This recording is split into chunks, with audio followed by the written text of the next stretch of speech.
Assalamualaikum warahmatullahi wabarakatuh. Selamat malam pemirsa. Saat ini saya sedang berada di acara pembukaan MTQ yang ke-33 tingkat Provinsi Aceh yang dilaksanakan di lapangan upacara pusat pemerintahan Kabupaten Aceh Timur, tepatnya di Kota Idi. MTQ yang ke-33 ini diikuti oleh kurang lebih 1.150 kafilah dari seluruh kabupaten kota se-Aceh. Acara ini dilaksanakan pada tanggal 18 November 2017 sampai dengan tanggal 25 November 2017. MTQ yang ke-33 ini dibuka langsung oleh Bapak Gubernur Aceh, yaitu Bapak Irwandi.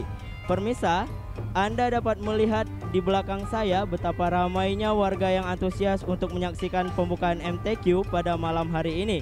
Di sini tidak hanya orang dewasa yang menyaksikan, bahkan remaja dan anak-anak juga ikut menyaksikan acara ini. Saya Yuda Saputra melaporkan langsung dari lapangan upacara pusat pemerintahan Kota Idi, Kabupaten Aceh Timur. Aceh 1 mengabarkan kebenaran.